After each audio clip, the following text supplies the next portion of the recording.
¿Qué tal? Bienvenidos a Existiendo, hablando de dignidad humana, este proyecto del Colegio Iberoamericano de Estudios Existenciales y Humanísticos desde el centro de la Ciudad de México. Soy el doctor Marco Antonio Peñuela y como siempre les doy la bienvenida a nuestro programa porque lo que pretendemos siempre es encontrar un espacio para el diálogo, la reflexión y obviamente la formación de una comunidad que nos permita coadyuvar a otros colegas, a otros amigos, a otras personas que van caminando con nosotros. El día de hoy hablaremos de un tema que se ha vuelto crucial, el cambio de roles en la dinámica familiar y cómo estos cambios intergeneracionales se van convirtiendo en la base del conflicto de las familias hoy en día. Por eso, si tienes algunas dudas, algunos intereses en común, puedes escribirnos aquí en nuestras redes para que te comuniques permanentemente con nosotros. Nos parece importantísimo que estés en comunidad también con nosotros, porque de verdad lo hacemos con muchísimas ganas, porque siempre existiendo es un espacio para hablar sobre la dignidad humana. Hay una pregunta sustancial. ¿Y a qué me voy a referir con el cambio de roles? Tradicionalmente, por lo menos en la visión urbana que tenemos de la vida, se consideraba que el padre era el proveedor que tenía que salir a buscar el alimento y las condiciones para que la familia pudiera funcionar. La familia tenía entonces ese proveedor fundamental. Y la madre se quedaba al cuidado del hogar, al cuidado de los hijos, todo lo que significa la educación, la manutención, la nutrición.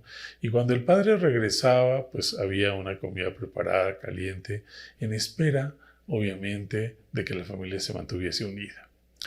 A través de los años, a través del cambio que se ha dado en todo el planeta, las mujeres tomaron un camino importante y este camino fue salir a la vida laboral. Y esto obviamente obligó a que se hicieran ajustes, los niños fueron a las guarderías y se tuvieron que poner de acuerdo la pareja para poder intercambiar. No solamente hay un proveedor, ahora hay dos, pero también era importante saber qué iba a pasar con la vida doméstica y quién se iba a encargar de estos roles, a través de los cuales la educación de los hijos también era un factor que había que balancear, en donde los dos integrantes iban a tener una participación importante.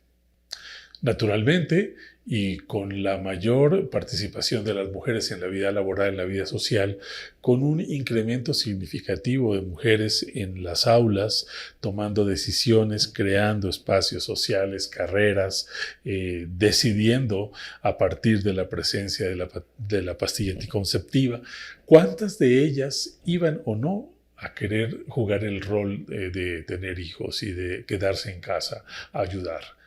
En este momento lo primero que ocurre es que hay una disminución importante de la tasa de hijos, por lo menos en las ciudades. En el campo hasta el día de hoy siguen algunas familias teniendo muchos más hijos.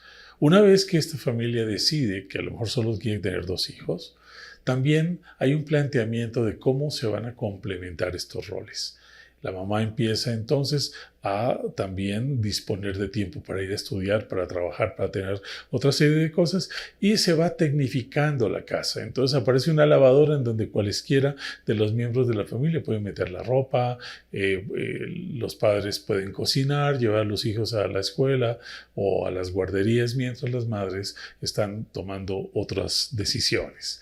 Esto empieza a modificar sustancialmente la conducta de los hijos porque en muchos casos tanto el padre como la madre están laborando y entonces los hijos tienen que tomar un lugar dentro de la dinámica familiar para el cual no estaban preparados.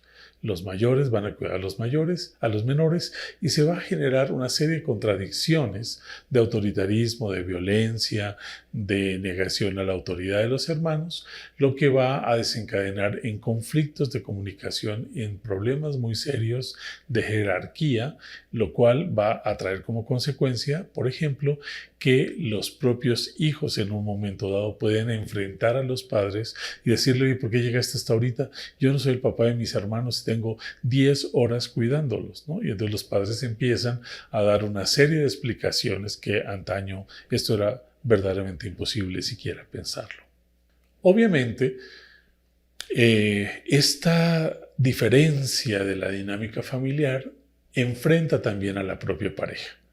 En la medida en que la mujer tiene un mayor ingreso o una mayor participación, incluso algunas escalan y tienen mayor ingreso que su pareja, se empiezan a suscitar una serie de conflictos que, entre otras cosas, puede traer la separación o el divorcio.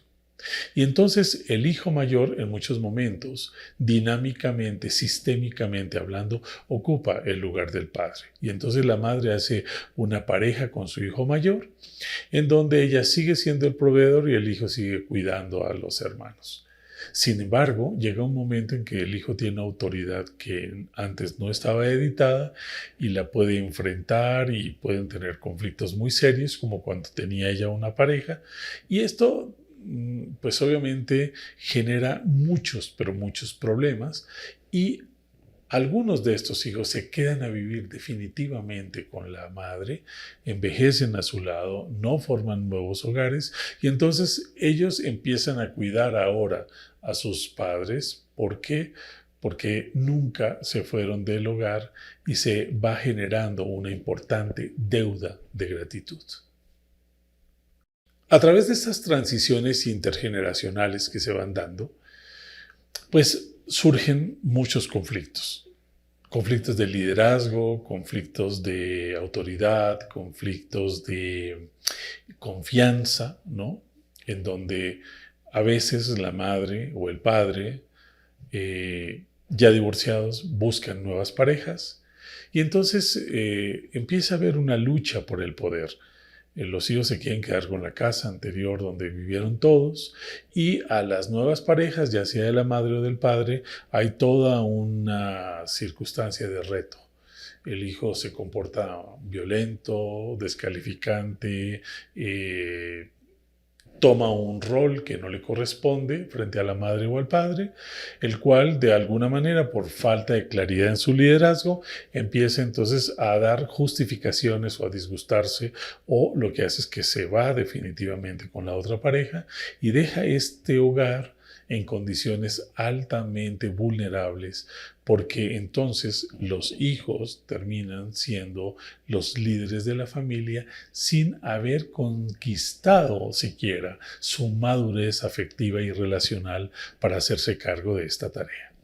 Durante muchos años, los niños fueron educados a través de una disciplina férrea y que incluía los golpes como una parte importante de la disciplina. No haces caso, te golpeo. Llegaste tarde, te golpeo. Prohibición para salir, prohibición para ver la televisión, prohibición para ciertos juegos. Y de una u otra manera esto hizo que las familias crecieran con ciertas restricciones y con una visión de la autoridad muy distorsionada. Una vez que los padres empiezan a tener más interacción y aparece la disciplina positiva y aparece el diálogo como un puente entre las generaciones, se va dialogando más con el hijo, y entonces lo que nos interesa ahora es que el niño tenga estabilidad, que pueda crecer en un medio seguro, que no tenga que competir con ninguno de los progenitores. Entonces, es necesario, para que estas familias funcionen, que haya una serie de normas y reglas que no se pueden transgredir, justamente para mantener esta unidad. Si los hijos son menores de 15 años, es muy importante que los límites sean muy claros. Con un chico hasta los 10 años no se negocian muchas cosas. Se decide que las haga como lavarse los dientes, como acostarse a tiempo, como no faltar a la escuela, como llevar el uniforme en buenas condiciones, concluir los deberes y tareas escolares. Eso no es negociable. Es parte de su crecimiento, es parte de su desarrollo. Sin embargo, entre los 10 y los 15 ya tenemos que tener una visión mucho más flexible y vamos a trabajar a través de acuerdos y negociaciones. Un ejemplo, lo que tú no hagas y lo que tú no cumplas tiene consecuencias, como el que lo hagas y lo cumplas también tiene consecuencias.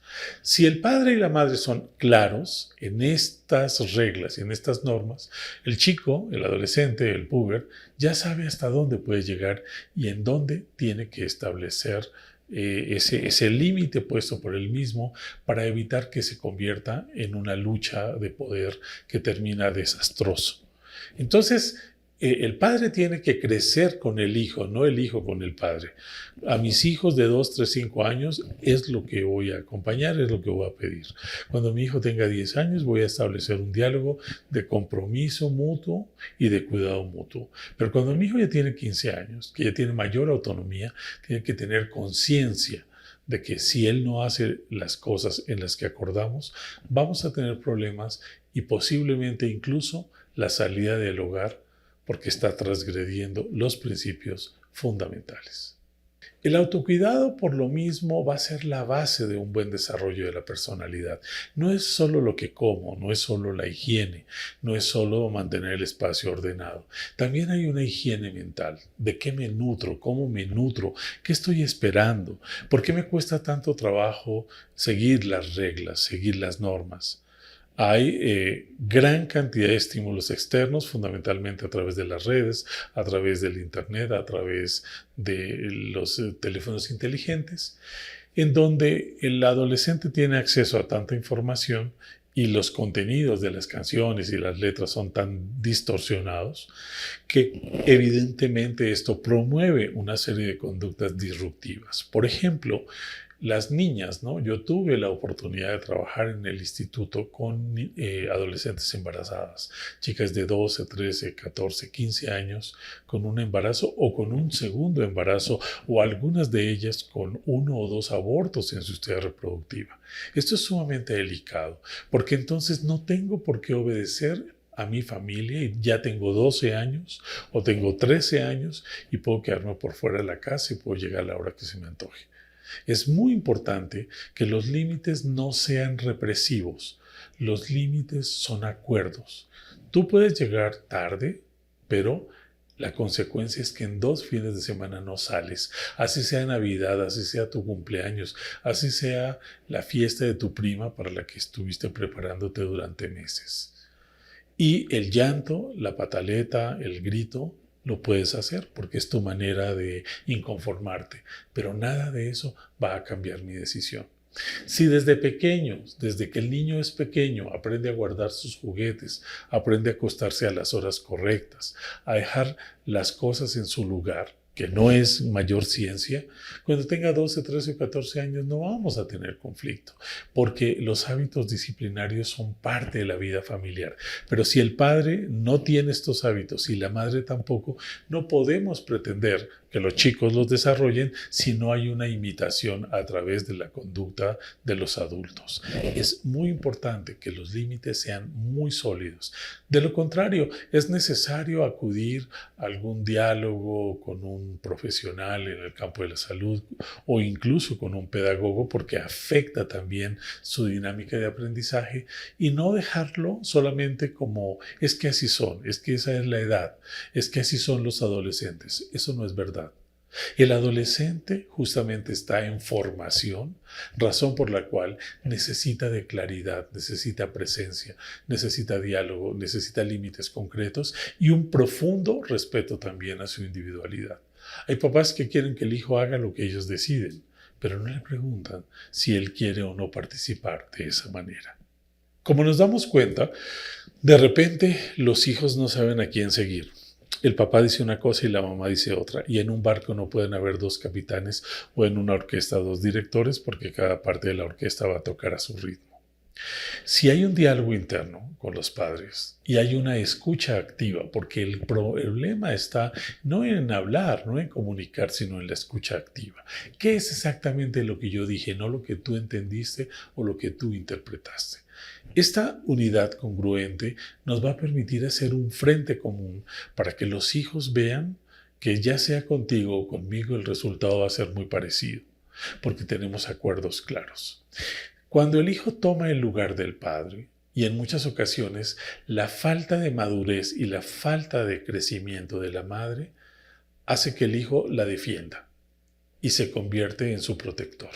Porque el padre es violento, porque el padre es infiel, porque el padre es un mal proveedor, hasta que un día el hijo toma un rol distorsionado y le dice, y te largas de la casa y yo cuido a mi mamá y la próxima vez que la toques te la vas a ver conmigo. Y esta mujer se siente incluso empoderada gracias a sus hijos. En ese momento la misma madre le va a decir, este no es un asunto contigo. Yo resuelvo los problemas con tu padre porque somos una pareja, porque somos dos adultos. Porque cuando tú intervienes y me defiendes, estamos intercambiando el rol y yo te estoy quitando a ti el derecho de amar y de ser amado por tu padre. Una madre que condena a los hijos al odio hacia el padre o viceversa, están haciendo un daño profundo para futuras estructuras y para futuras familias, porque entonces mi madre se victimiza, mi padre es alguien en quien no puedo confiar y el 50% de mis genes son de ese ser humano al que de una u otra manera he aprendido a odiar o a tener resentimiento. Es fundamental que la madre madure para que marque límites y que los hijos no se conviertan en sus defensores. Sé que esto nos va a llevar a muchas reflexiones, por eso escríbenos y déjanos tus comentarios. Me parece vital que veamos cómo la madurez de los dos integrantes de la pareja es fundamental. Aquí no se trata si el que se equivocó fue mi padre, si el infiel es mi padre, si el mentiroso es mi padre. Si mi padre es infiel, mentiroso y tiene todos esos defectos, ¿qué hago yo viviendo con ese ser humano? ¿Qué hago yo como madre reproduciéndome con ese ser humano? ¿Qué hago yo permitiendo este tipo de acciones?